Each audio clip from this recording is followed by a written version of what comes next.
For as long as we can look back, it's thrown in its lot with us. Marijuana has been associated with human camps as far back into the Paleolithic age as we can look. And that's very interesting. That plant, its destiny and human destiny are very intertwined. And there are few plants in the world that have been as useful to human beings. It provides an edible seed, an edible oil that can be pressed out of the seed, a very important fiber in world commerce, a medicine which has been very prominent in Europe and America over the years, and finally a psychoactive drug that's used as a recreational drug by millions of people. That's a pretty powerful way for one plant to provide for human needs. But in modern times, to merely be in the presence of this plant is a criminal offence. Millions have been and continue to be arrested.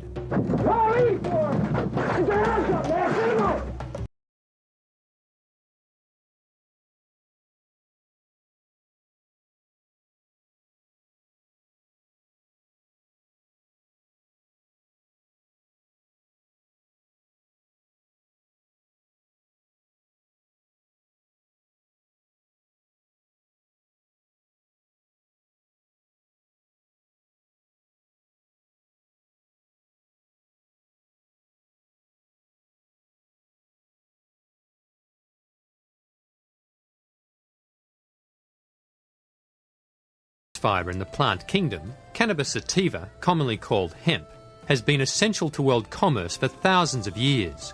Before the mid-1800s, most ships were rigged with hemp rope and hemp sails. A 44-gun warship, like America's old Ironsides, took over 60 tons of hemp rigging, including an anchor cable over 2 feet in circumference. Also, the oakum that sealed the ship's boards and the sailors' clothing were made of hemp, as were the uniforms of soldiers and flags. The wagons of pioneer days were covered in hemp canvas. In fact, the word canvas comes from the word cannabis, which is found in ancient Sumerian and Babylonian languages 6,000 years ago. America's founding fathers, including George Washington, were keen growers of hemp, and Thomas Jefferson was probably the first hemp activist. Realising hemp's value to the prosperity and defence of the nation, he encouraged farmers to grow hemp instead of tobacco. Today's activists rally in the thousands at annual hemp harvest festivals throughout the Western world.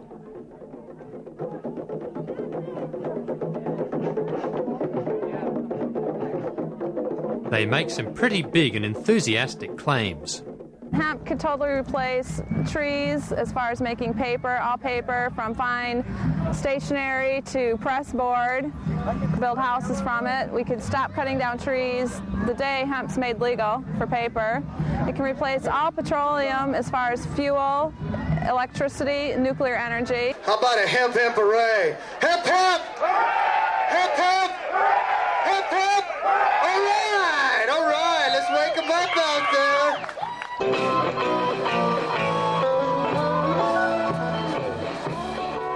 Of course, it's possible that some of these activists might have an ulterior motive, but nevertheless their claims warrant further investigation.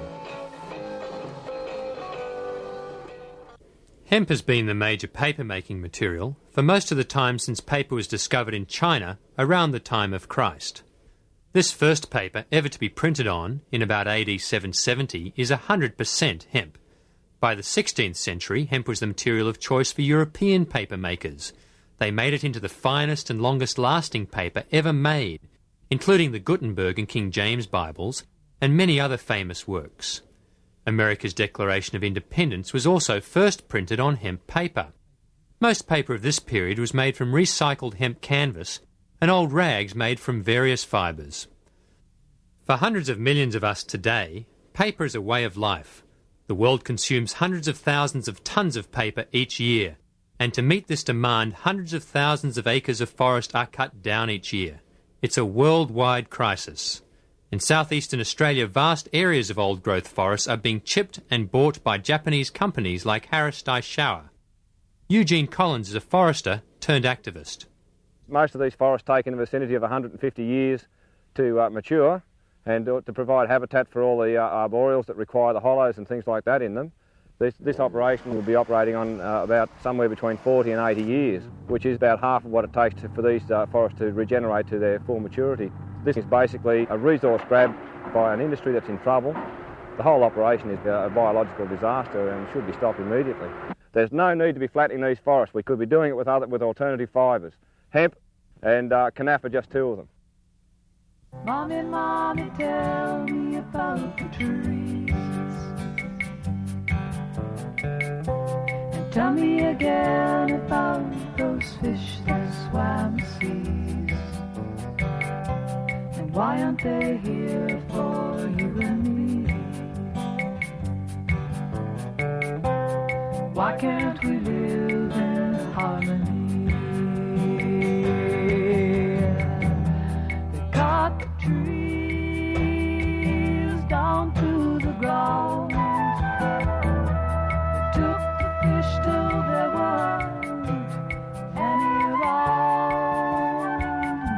They said it was for you and me. But I say it was for a growing greed.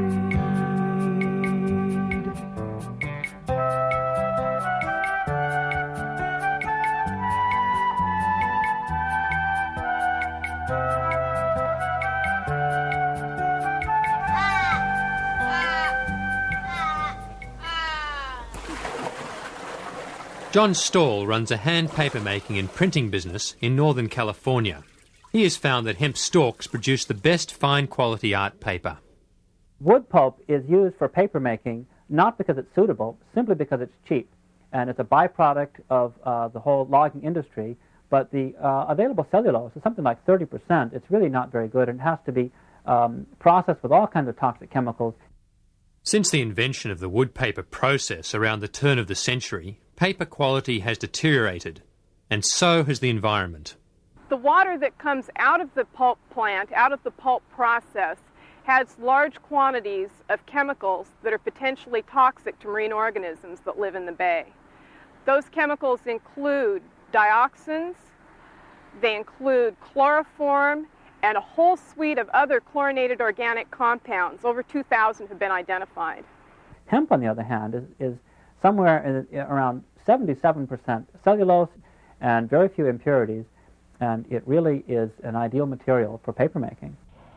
Realising the problems associated with wood pulp paper, the Dutch government has launched a major research project involving 8 different research institutes to study hemp's potential as a fibre crop for paper and other uses. I hope that this research will finally produce a process where we can use hemp to make fibers that can be used for paper and probably also other products in such a way that we will have a complete clean process, an energy efficient process that causes very little pollution, and that also will prevent the cutting down of trees somewhere else in the world. Hemp is one crop that looks promising because it is a plant that is pretty resistant to a lot of diseases, and it grows well in the Netherlands. It can be used without using pesticides, and it doesn't need very special requirements with respect to soil nutrients. It needs some fertilizer, but not that much. Normally, hemp grows the best in some warmer climates than the type of climate that we have in the Netherlands, but even in the Netherlands, hemp is growing pretty fast. The Dutch are proud of their perfect crop, 3 to 4 metres in height. Commercial hemp is also well established in France, where they have licensed farmers to grow strains that are almost drug-free. L'utilisation papetière avait réellement débuté. Cultivation for the purpose of papermaking really began around 1960. So now there are between 3,000 and 10,000 hectares. It is used to make special paper, and in particular, cigarette paper. In order to make this kind of paper, you need textile fibers that are very resilient. Hemp is one of the few plants in the world that contains fibers of a very high quality. Et le chanvre est une des quelques plantes dans le monde qui comprennent des fibres de grande qualité. The United Kingdom licensed commercial hemp in 1993 and is already producing a variety of hemp products, including this fine writing paper. In Australia, the Tasmanian government has allowed this experimental non-drug strain crop at the instigation of Patsy Harmson. In Australia, we'd be very silly to let a crop like hemp go because it could solve a lot of our problems. One of our major problems is soil degradation, and just like in the old days when hemp was used to repair land after soil erosion, it could just as easily be used these days for repairing our own soil. It's a natural weed suppressant because of the way it grows. It grows on these tall, skinny stalks for good fibre, just with a thick canopy of leaves up above, and that just prevents anything underneath from being able to grow. The other beautiful thing about hemp is its long taproot, and the taproot binds the soil together. The nutrients in the hemp plant are concentrated in both the roots and the leaves and the flower head, and because if you're growing it for fibre, you're only removing the stalk, the roots stay in the ground and the leaves and the flower heads are returned to the soil, which means that you're returning most of your nutrients. You're only removing cellulose and water if you're growing it for paper or textiles. Here in Australia, we're virtually giving away our native forests at a price of, say, $70 to $80 a tonne. Hemp, on the other hand, could be a wonderful replacement and would fetch $400 at least a tonne. Jim Young is one of the few voices in the US paper industry calling for change. He's the executive editor of Pulp and Paper magazine. North America obviously has been blessed with an abundance of wood fiber, but the situation is changing now. We're coming to the end of the line on the virgin timber, and it's time to look at other sources of fiber to be used in the pulp and paper process here. And hemp is certainly one that should be considered for that use in future operations of our pulp and paper mills. The federal government has recognized the need for finding alternatives to wood pulp because we're running out of trees. Way back in 1916, they published Bulletin 404 from the United States Department of Agriculture suggesting hemp as an alternative for wood pulp. They discovered that an acre of hemp would yield 4 times as much pulp as a wood fiber on a sustained yield basis. Not only that, the hemp can be grown anywhere. It grows like a weed so that you could very easily supply the pulp mills with hemp and save the few trees that do remain to us for timber. The textile industry is also experiencing a resurgence of interest in hemp. The beauty of the hemp fibre is that it could be many things depending on its method of cultivation and the method of processing. These can range from coarse hessians, industrial fabrics such as carpet backings, to the finest linens. With special steam treatment, the fibre can fibrillate and produce a cloth of a silky consistency, which is indistinguishable from natural silk. It's limited only by your imagination and the technology that's been developed over hundreds of years. The fabrics that we're producing at the moment utilises either pure hemp or a blend of hemp and cotton. The jacket, for instance, that I'm wearing at the moment, 100% 11-ounce hemp linen. It has all the characteristics and appeal of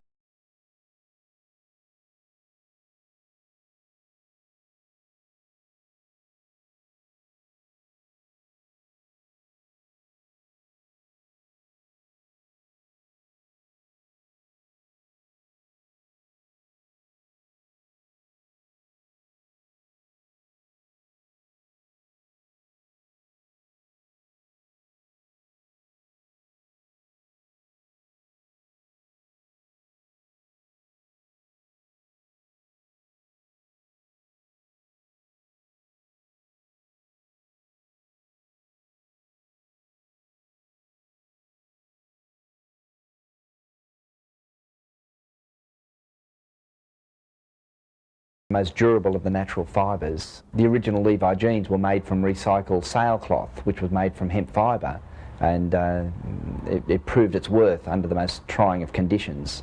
The testing we've done over 3 years, 3 years of very hard wash and wear, don't make the slightest impression on the hemp fibre. It softens, but it doesn't weaken. In terms of yield per acre, hemp probably outproduces cotton by at least 200%, and perhaps more under ideal conditions.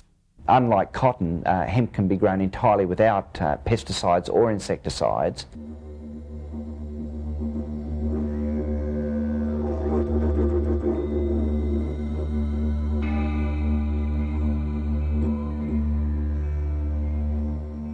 The cotton industry is basically a chemical industry. It's highly dependent on the use of pesticides at all stages of production, right from the drilling of the seed through to the harvesting.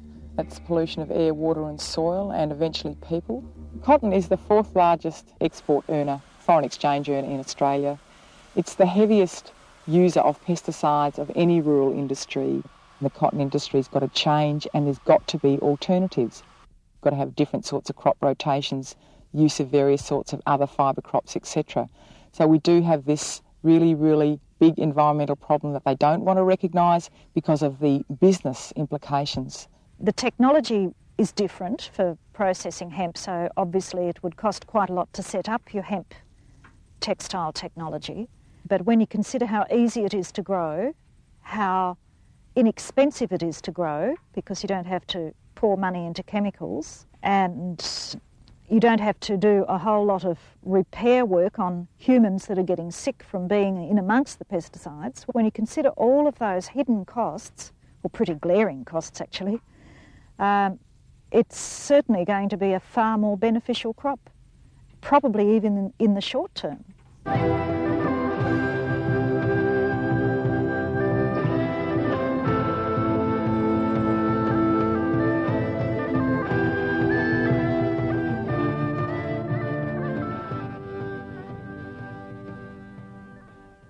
Prior to 1937, 70 to 90% of all rope, twine and cordage was made from hemp. Hemp's strong fibres can also be utilised in hundreds of composite products. Henry Ford used hemp and other natural fibres to make the body of this car in 1941. William Condy has a redwood lumber business in Oregon. In the face of dwindling redwood supplies, his company has taken some bold steps to solve the problem.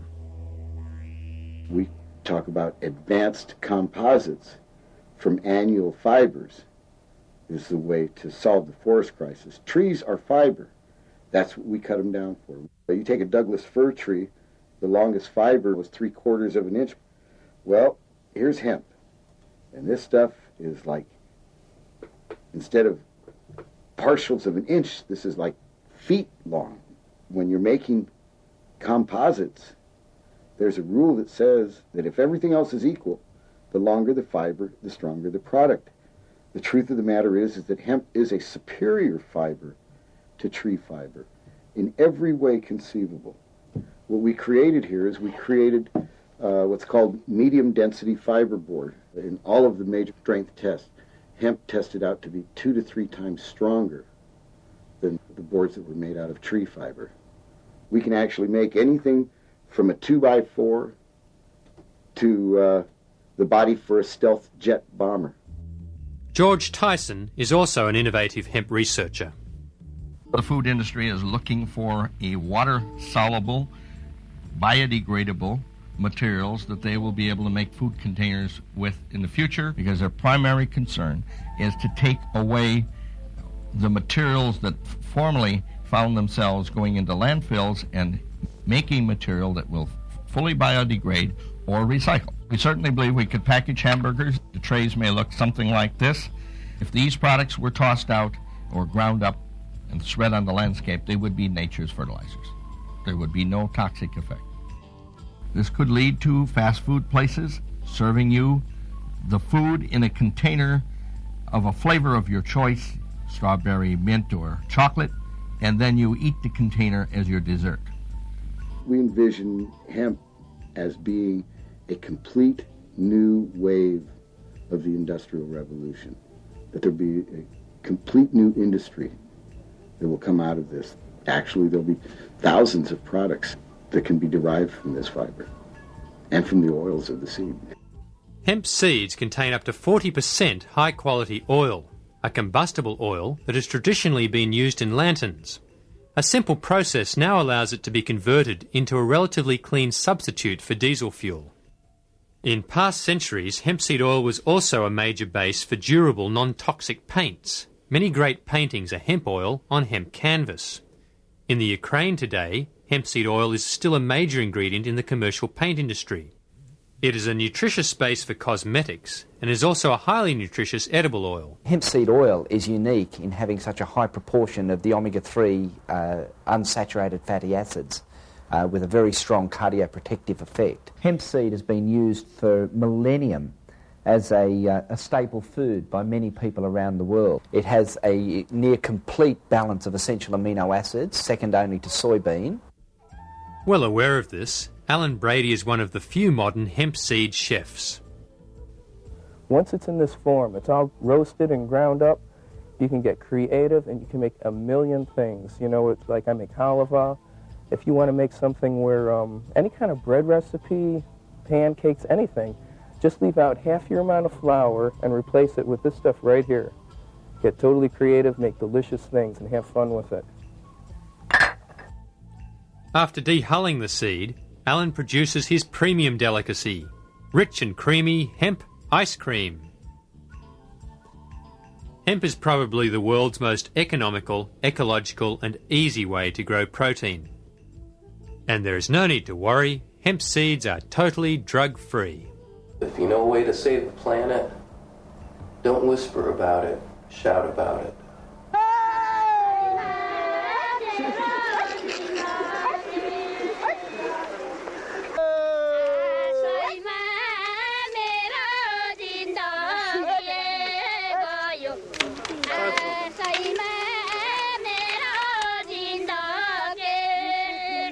We are hemp revolutionaries, and to present ourselves directly as a hemp revolutionary, it is quite difficult here.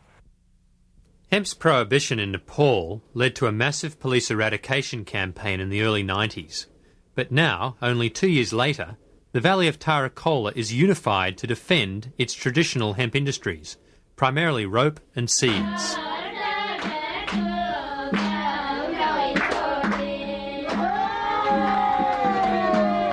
As this region is too high and dry to grow rice, the people depend upon hemp seeds for their survival.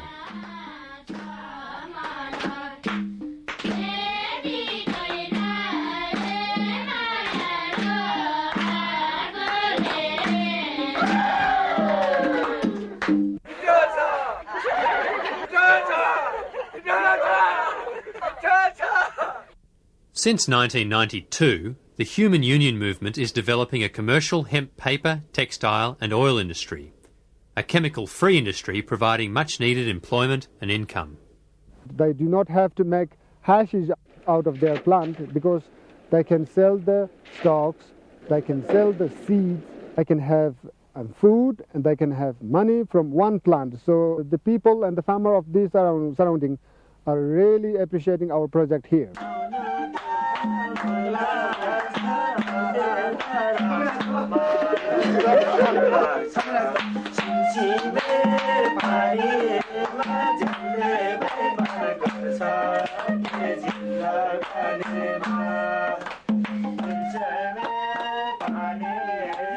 This valley has an abundance of hemp and enthusiastic labour. Tarakola's budding hemp industry is potentially a model for sustainable economic prosperity throughout the developing world.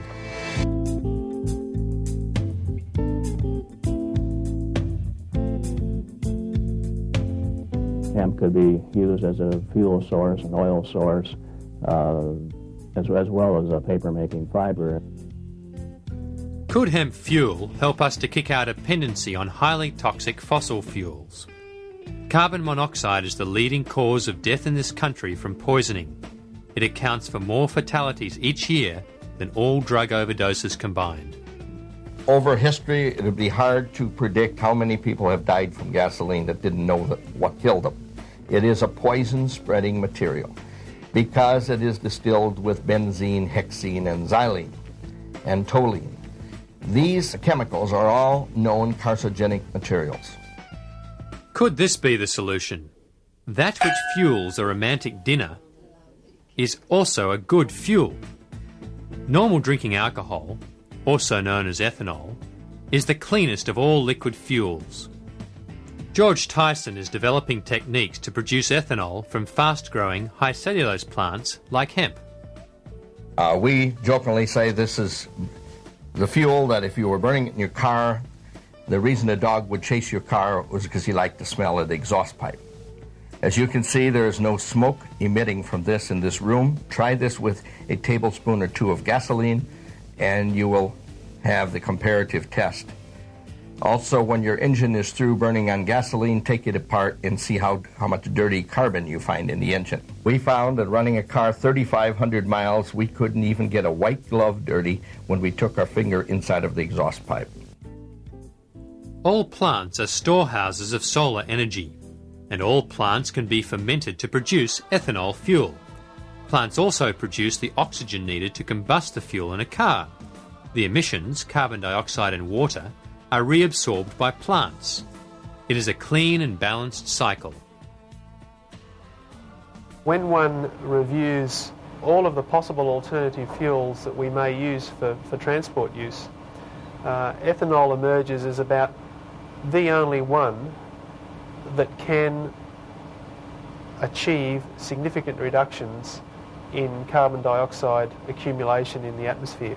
Even the 10% blend, where you only have 10% ethanol in the gasoline, lowers some emissions as much as 25 to 30%. For this reason, blends of 10 or 15% ethanol with gasoline are being used in several states in the US and in Australia as a means of reducing air pollution. Ethanol blends also eliminate the need for lead in fuel. The ethanol is being distilled from sugarcane, grains or residue starch, as is the case with this ethanol plant in Nowra, Australia. Ethanol produced here is also being added to diesel fuel. Buses running on this new 15% ethanol fuel are emitting up to 40% less carbon monoxide, 50% less smoke, and up to 10% less nitrous oxide than straight diesel fuel. In the context of ethanol making a significant contribution to transport fuel needs, we need to think about producing ethanol from cellulose, or more correctly, lignocellulosic feedstocks.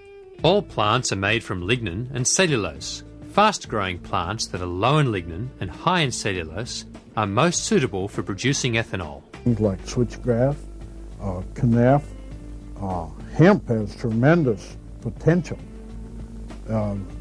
both because it has many products to be produced from it, and also because of the tonnage it can be produced per acre. Ethanol from lignocellulose crops is being developed by Tyson Xylem Corporation and the Solar Energy Research Institute in the US, and APACE Research and the University of New South Wales in Australia.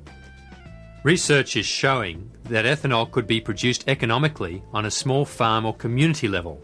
It could also become one of the world's major agro-industries, replacing the petroleum industry entirely. It's estimated that by the year 2000, we will have demonstrated processes and technologies for the production of ethanol from cellulosics that will be able to produce ethanol at a price competitive with crude oil prices. Even the United States could produce all of its transport fuel needs as neat ethanol. Australia, no problem. All of our liquid fuel for transport could be ethanol.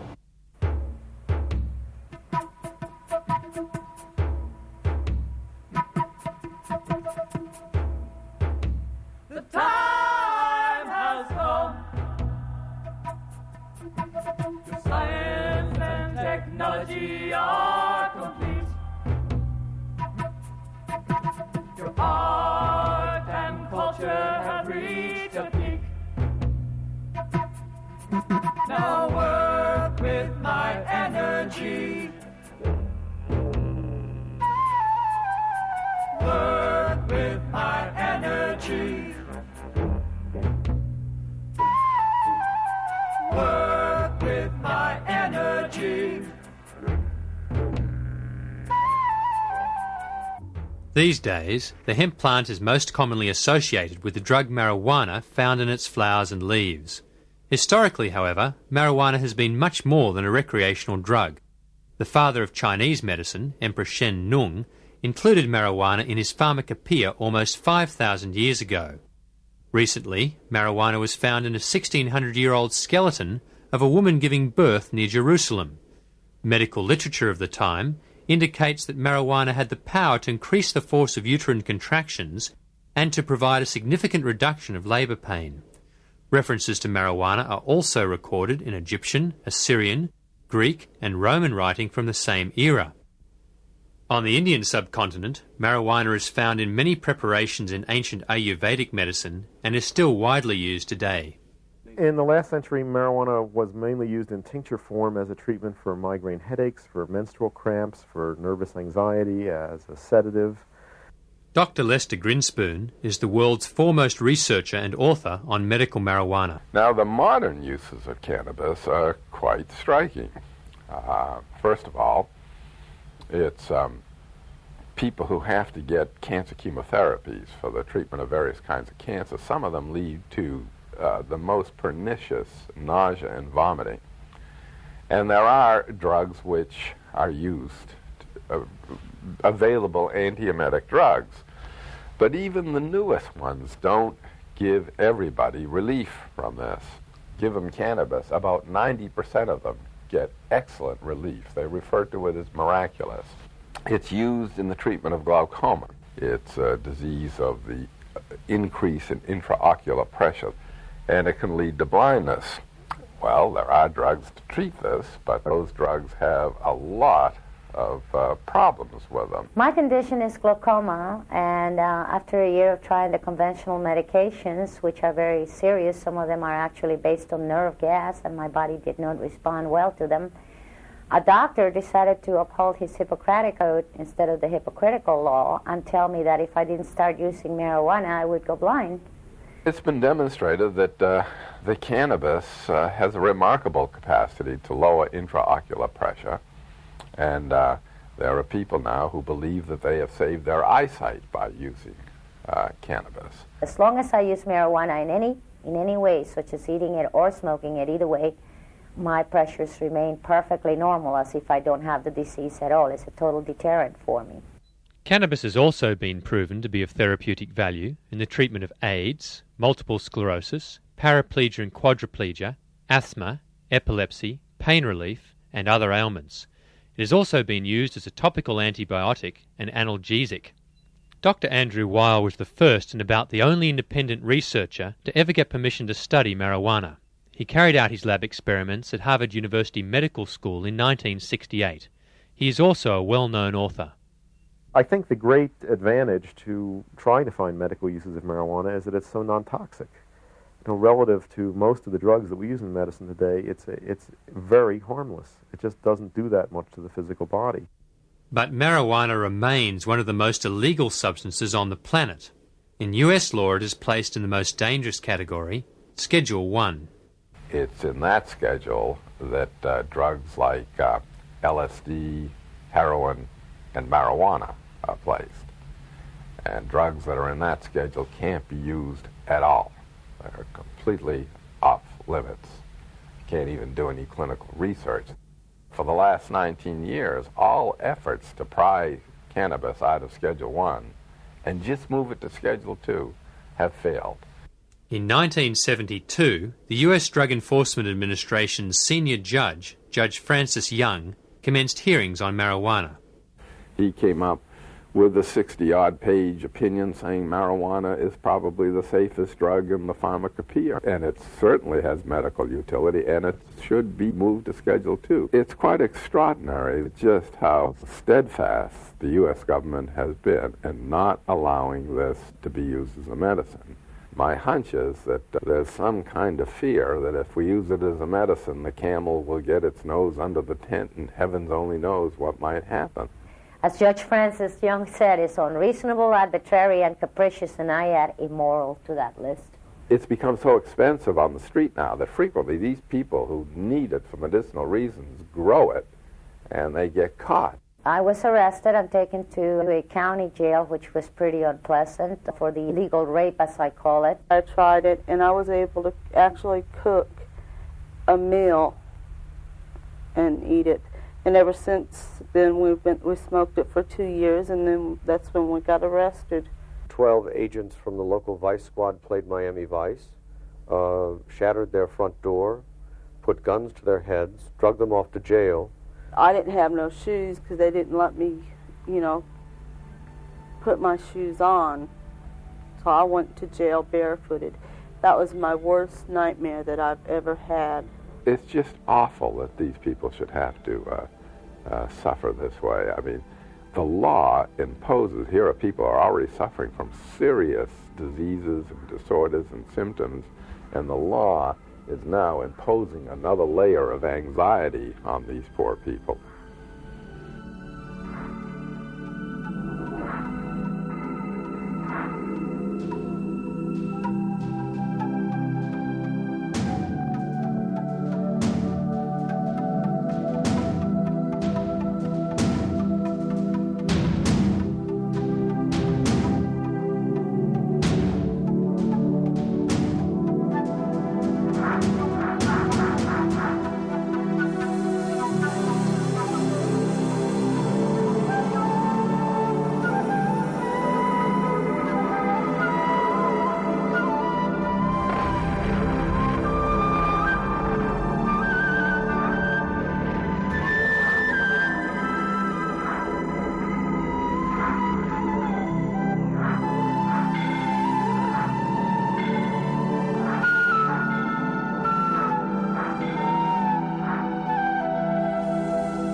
The American pharmaceutical establishment and government have been very reluctant to allow people to use marijuana for these purposes, because to do so would be to admit that it had positive uses. And one of the fictions that has to be maintained in the war against this evil plant is that it has no redeeming qualities. And if you established a therapeutic use for it, that would be a redeeming quality. So instead, the government wants people to use synthetic THC or analogs of THC. In my experience, those substances are more toxic and often do not have as good effects as marijuana itself. THC, or tetrahydrocannabinol, is the active ingredient in marijuana. Ironically, synthetic THC, marketed as Marinol, is legally available for medical use. Doctors, pharmacists, pharmaceutical companies are very threatened by the idea of people having direct access to substances that really work. And so there is a lot of effort to scare people away from natural medicines by telling them that they're dangerous, that things out of nature are more dangerous for you than the products of pharmaceutical companies. And I think that is not a good thing to tell people. In my experience, natural medicines are much, much safer than synthetic and refined ones. This realization is spreading. In 1991, Dennis Perron launched a San Francisco citywide referendum for medical marijuana. Proposition P won by a landslide. This preceded similar victories in several other US cities and the California statewide initiative of 1996. Now, in downtown San Francisco, the Brownie Mary Rathburn building is home to the Cannabis Buyers Club that serves marijuana to 10,000 patients. Attempts by the federal DEA to close down the building and arrest Perron and his staff have been firmly blocked by the San Francisco city authorities. 2 million people are infected with the HIV virus. 500,000 people get cancer every year. These people are our brothers and our sisters, our relatives, our aunts and uncles, people we love. I don't think that any of these people, any of these relatives would stand in the way of their brothers and sisters getting a medicine that would help them. Unfortunately, modern usage of the hemp plant centers around only one of its many uses, its ability to alter consciousness. Like the other uses, this is also not a recent phenomenon. The oldest domesticated plants are the drug plants. We have historical evidence that they were domesticated by people before food crops.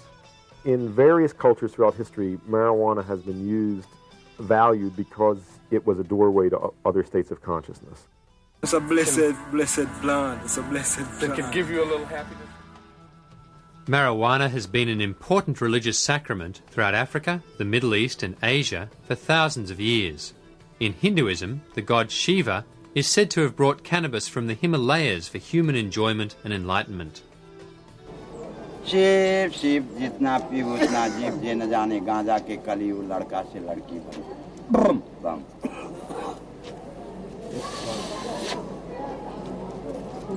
Why then is marijuana use so controversial in Western culture? Marijuana cultivation and use in Europe probably was mainly as a fiber plant and food plant.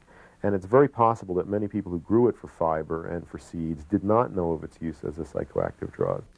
Terence McKenna is a leading researcher and author on the traditional uses of psychoactive plants. The absence of a straightforward hallucinogen or psychedelic in the flora of Europe has given Western man a kind of particular horror of the kind of boundary-dissolving experiences that attend these plants.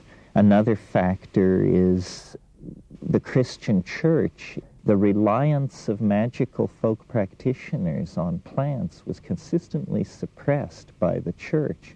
So we have evolved our peculiarly alienated form of science and social polity completely in the absence of any connection back into the magical side of nature that Celtic and earlier peoples were very concerned to cultivate. So this, I think, is the source of our particularly destructive relationship to the earth and our particularly alienated state of social relationships among ourselves. Only 100 years has Western humanity and civilization actually grappled with the dilemmas which these substances pose. So we're at the beginning of making an adjustment which many traditional societies made a comfortable accommodation to millennia ago. Our beginning to make an adjustment has been a rough one. Our nation has zero tolerance for casual drug use. When I was in England, I experimented with marijuana a time or two, and I didn't like it, and didn't inhale, and never tried it again. If you do drugs, you will be caught. And when you're caught, you will be punished. One of the major concerns is drug use among young people. I think marijuana can make kids space out and lose their concentration, and I think the only remedy for that is good drug education, especially aimed at young people, about what are appropriate uses of it and what aren't. And I don't think it's a good idea to be stoned in school, for example. But we don't have any real drug education at the moment because in the present climate, that's impossible. You can't admit that illegal drugs have any positive uses. And all of the educational materials that are used in schools are designed to scare people away from that substance by exaggerating its dangers, and that doesn't work. If you tell a 15-year-old that all these terrible things are going to happen to him or her when they smoke marijuana, and they've already tried it and they know that it didn't, why should they listen to you when you tell them that crack cocaine might kill them? I wouldn't have if I was 15 and was misinformed like that. I think that kind of education has a very negative effect. I think it enormously stimulates curiosity on the part of young people to try the forbidden substance. Now, I can imagine a few whispers out there. Maybe you think we'll never get drugs under control, that it's too easy for the dealers to get back on the street. Well, those days are over, too. The revolving door just jammed. Some think there won't be room for them in jail. We'll make room. We're almost doubling prison space. Some think there aren't enough prosecutors.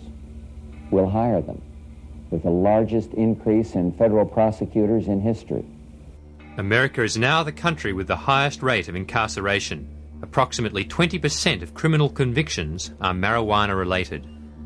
There is no inherent psychopharmacological harmfulness of marijuana, which is anyway comparable to the harm of arresting more than 400,000 people, mostly young people, for marijuana transgressions every year in this country.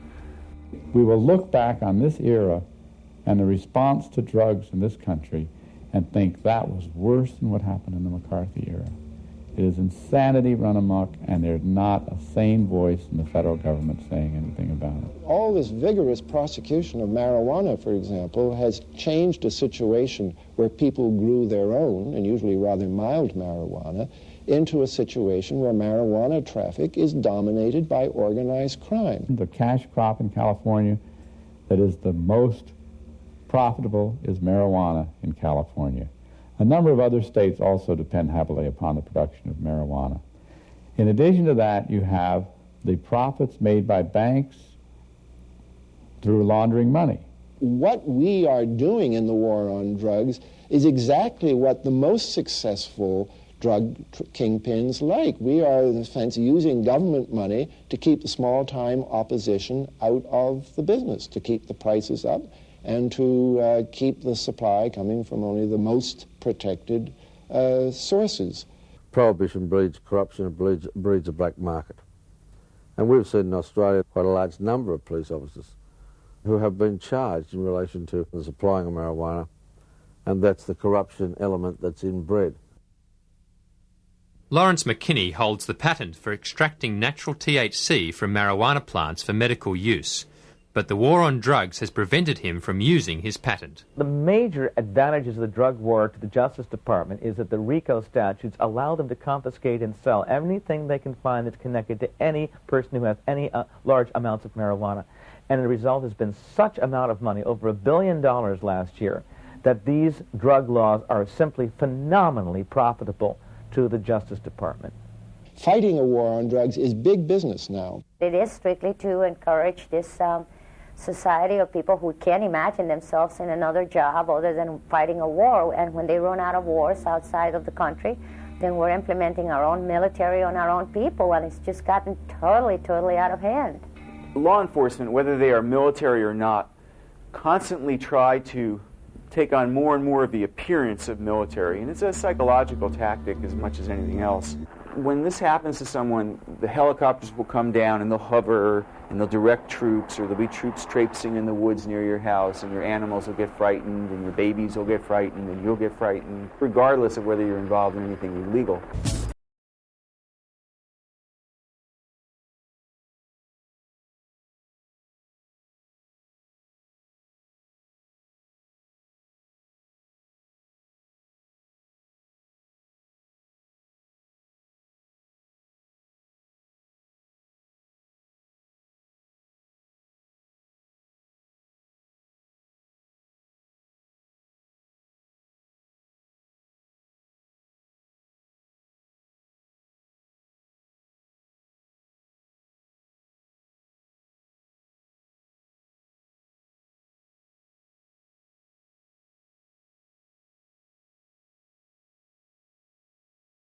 You have vast amounts of money internationally spent to force other countries to go after their marijuana. Nepal was one of the last countries in the world that had a controlled marijuana marketplace, you might say, that was well controlled by the government. Now, because of the pressure from the United States, they made it illegal.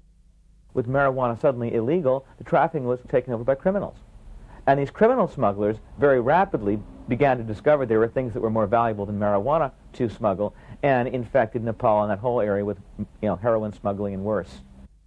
So it shows you an example of how just with a few dollars and a little bit of pressure, the United States can take a regulated, non-harmful situation and turn it into a situation of crimes, victims, money, and extortion and death. The repression of Lebanon's ancient hemp industry occurred recently during the Gulf War at the behest of the US government and Syria's President Assad. Now, we are friends with Assad, and the United States is backing his efforts to wipe out marijuana growers in Lebanon with tanks. That's what we do with our marijuana policies worldwide. The United States drug policy in toto affects every country. Eddie Engelsman is head of drug policy for the Dutch government. We think that cannabis use is hazardous. We have a very, I must say, comprehensive anti-smoking policy. But does this harm or this risk of getting any harm justify such draconic measures? We think no. At least our policy shouldn't do more harm than such a drug would do. Every major government study ever publicly funded that studied hemp has come to the conclusion that criminalizing it is a bad methodology. Richard Nixon wanted to really drive the stake through the heart of marijuana, so he appointed a 21-member committee. The Schaefer Commission recommended that marijuana be decriminalized. Nixon just denied the results, rolled right over them. The recent US study, commissioned by conservative California Governor Duke Majan, recommended that adults be allowed to grow marijuana plants for personal use, The embarrassed governor refused to endorse it. It's a similar story in Australia. Since 1970, there have been up to 12 inquiries or royal commissions or parliamentary inquiries into the drug marijuana, and all of those inquiries have recommended decriminalisation, and yet no government has been prepared to stand up and say, well, the inquiries have recommended decriminalisation, we will act on the recommendations of the inquiries. All the surveys show that over 50% of the community accept the use of marijuana, and if that is so, then what you're doing is getting a law that is enforcing something that the community doesn't necessarily want enforced. In Holland, the drug problem, the issue, is considered an issue of health and welfare. So it's not for the police and the courts. One objective of our cannabis policy, if I may say so, not prosecute people. It is illegal, but to a certain extent tolerated, which has nothing to do with a laissez-faire approach, but we didn't want to push people in the ground.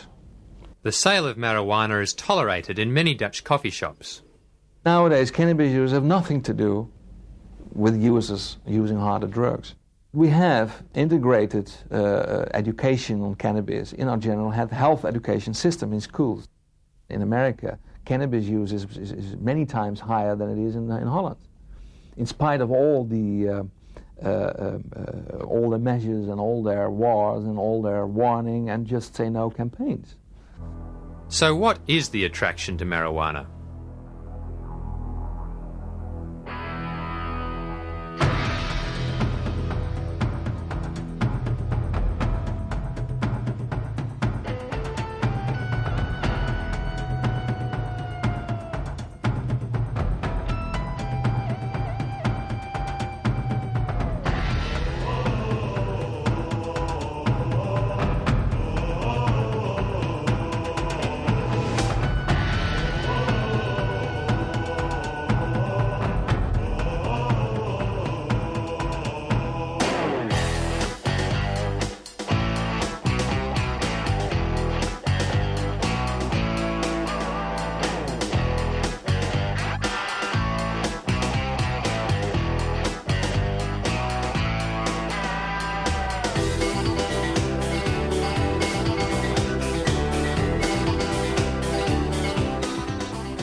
It does carry a fantasy-inducing, thought-catalyzing quality. It allows the mind to rove and scan in a much more expansive domain of information than is normally the case.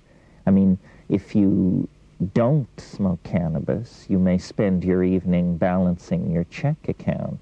If you do smoke cannabis, you may spend your evening contemplating the causes of the Greek Renaissance. It's a perceptual enhancer. It's like a child seeing something for the first time. There's a little bit of that excitement about the visual world. It enhances the appreciation of music and the graphic arts. I have met many people who I think have experienced increase in imagination and creativity from experimenting with marijuana, who have discovered themselves as physical, sensual, sexual beings on marijuana who otherwise had not developed that part of themselves. They find that it's useful in gaining perspective and insight in their lives. Marijuana creates a receptive, suggestible state which could facilitate certain kinds of therapy. It often increases people's access to their own unconscious, to the images that they have in their mind, to their dreams, to feelings which they might not be aware of. So I think it could be in the right hands an aid to therapy. Not everybody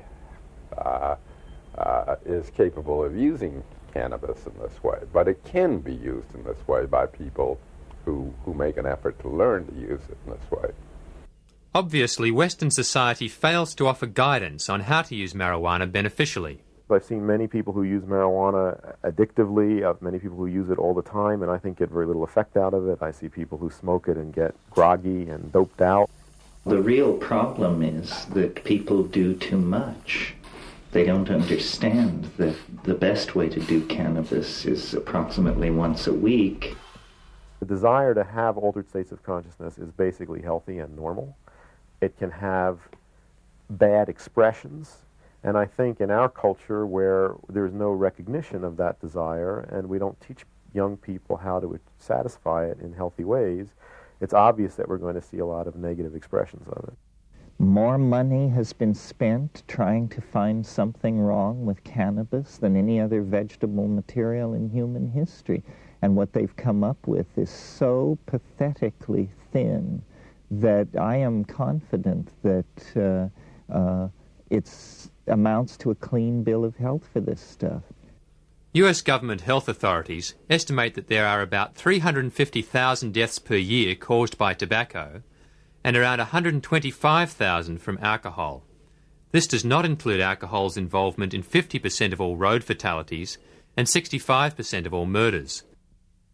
There are 14,000 to 27,000 deaths from legal medicines, and over 1,000 of these have been recorded as overdoses of aspirin. There are around 5,000 deaths from illegal drugs, while ailments related to caffeine kill up to 10,000 people per year. But there have been no deaths attributed to marijuana. Cannabis is not a health problem. The problem is that it promotes social values and attitudes which are unwelcome in capitalist, market-based society. It's just that simple. A drug like coffee, with a horrendous health profile compared to cannabis, is completely welcomed into the marketplace and the home and the lifestyle of modern people. This is simply that we value certain states of mind and we fear and suspect others. And this is based entirely on value systems that are inculcated from above. Clearly, the discussion as to how society should deal with marijuana is likely to continue for some time. But is marijuana the reason hemp is no longer the major industry it once was? After all, the industrial-grade hemp crop is virtually free of THC. Hemp historian Gatewood Galbraith speaks from his home state of Kentucky. There are 14 of these historical markers around the central Kentucky commemorating hemp as a cash crop in the state. It's pretty self-explanatory. We were the world's largest producer for over 100 years. How did hemp go from being a major crop to almost non-existence in a span of around 50 years? Historical research conducted by our company suggests that it was the discovery of an efficient hemp decorticating machine and the promised resurgence of hemp to industry that led to the imposition of legal sanctions in the United States and the demise of the hemp industry. In the early 1930s, the American hemp industry remained highly labour-intensive long after competing industries had mechanised. Furthermore, other fibres like manila hemp had begun to be imported from underdeveloped countries where labour was dirt cheap. By 1930, the hemp industry bottomed out at 1,000 acres. But hemp technology finally caught up, and the crop expanded to 14,000 acres in the next 7 years. Hemp was poised to become the new billion-dollar crop, as reported in Popular Mechanics and Mechanical Engineering magazines, written in early 1938. A factory in Illinois had begun producing fine bond paper from hemp fibre. Hemp with its high cellulose content could also now be made into, quote, more than 25,000 products ranging from dynamite to cellophane and all manner of plastics. But in the mid-30s, DuPont Chemicals patented processes to make nylon and plastics from oil and coal. A resurgence of the hemp industry would seriously have threatened the emerging petrochemical industries, with their synthetic fibre nylon being invented in 1935. Hearst was a big printer back during the 20s and 30s, and he had vast interest in timberland for paper pulp, which could be used as a result of a chemically intensive paper pulp process developed by DuPont and patented by DuPont. They made their fortunes with these chemical shipments for the paper pulp industry, and hemp represented a less chemically intensive way of manufacturing a higher grade paper. Consequently, DuPont saw it as an economic competitor. William Randolph Hearst, the owner of the largest newspaper chain in the United States between the world wars, started publishing newspaper articles linking cannabis with violent crime. They renamed the plant marijuana to dissociate it from the hemp medicines, the hemp rope and fabric that Americans had been using profitably for generations. Many stories in his papers told of blacks or Mexicans using marijuana and being disrespectful or violent to whites, or trying to push their drug to innocent whites. The campaign succeeded in getting racist white organisations to support cannabis prohibition. Hearst and Harry Anslinger, the then director of the Bureau of Narcotics, managed to get marijuana made illegal in 1937, thus destroying the hemp industries. This timing is interesting.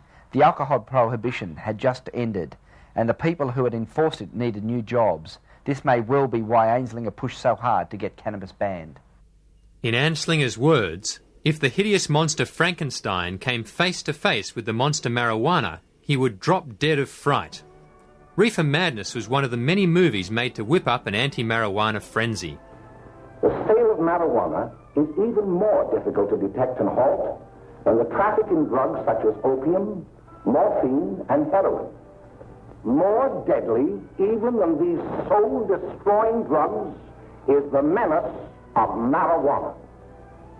Under the influence of the drug, he killed his entire family with an axe.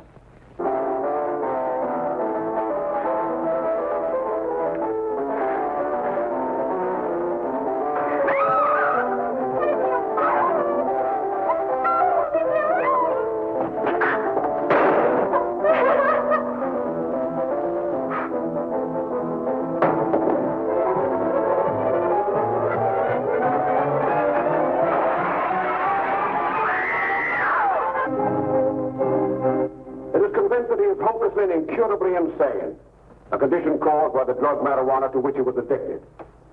It is recommended, Your Honor, that the defendant be placed in an institution for the criminally insane for the rest of his natural life.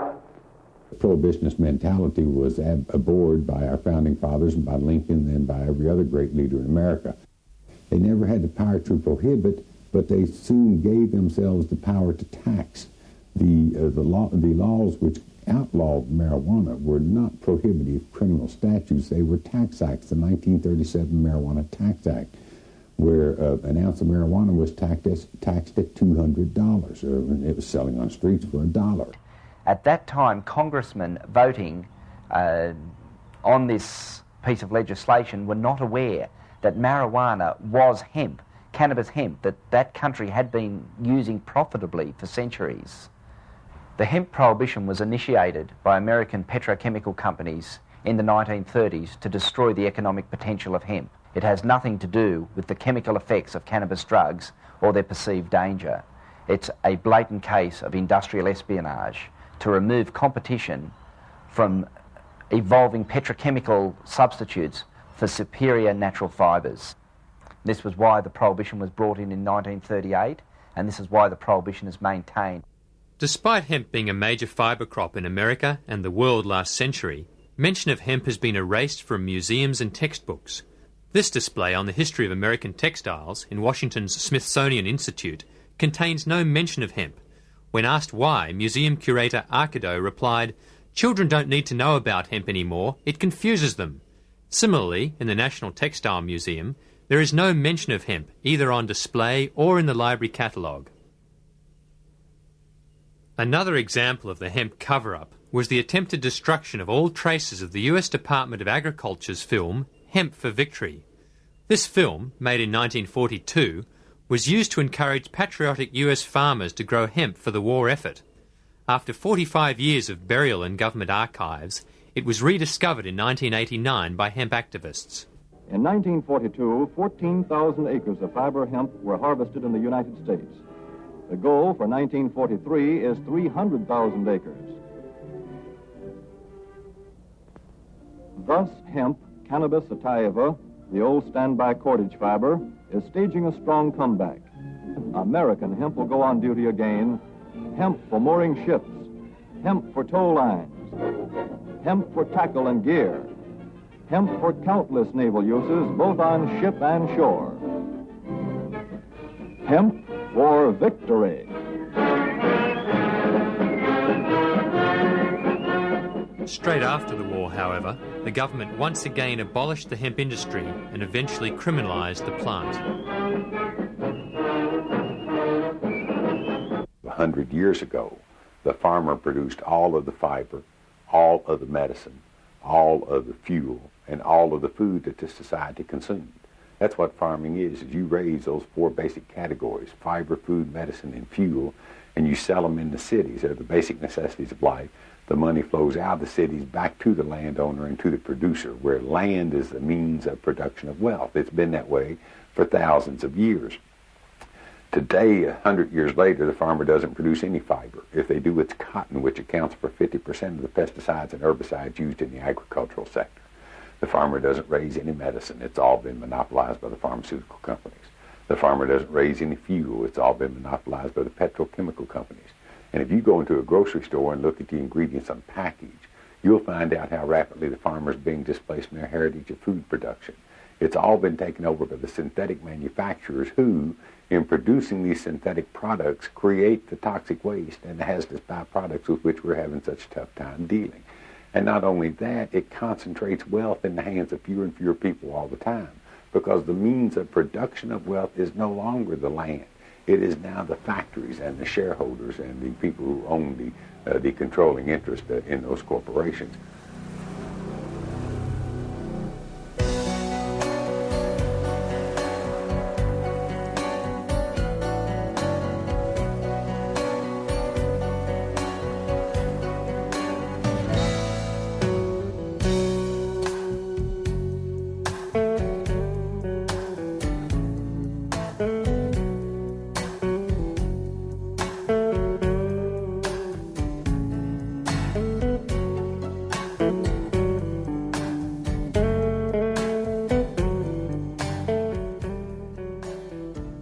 Does government have the right to tell man or woman that they cannot plant a seed in God's green earth and consume the green natural plant that comes up out of it? That seems such an inalienable right. That seems such a natural and basic way of communing with Mother Earth and with the natural cycle of things.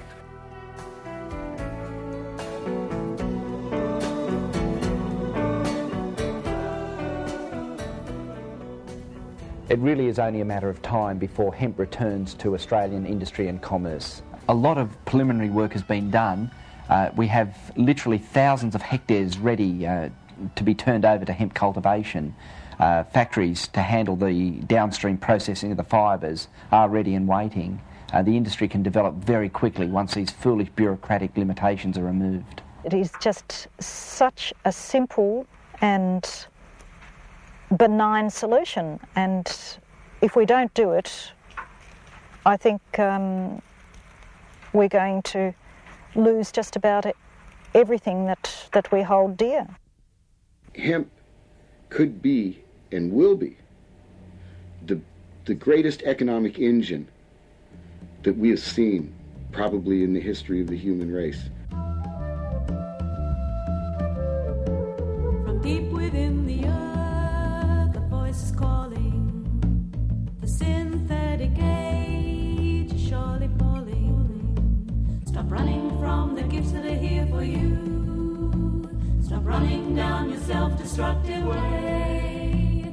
It's time to turn and usher in the new. It's the dawn of the natural cycle, and it's here to stay. It's the dawn of the natural cycle, and it's here to stay.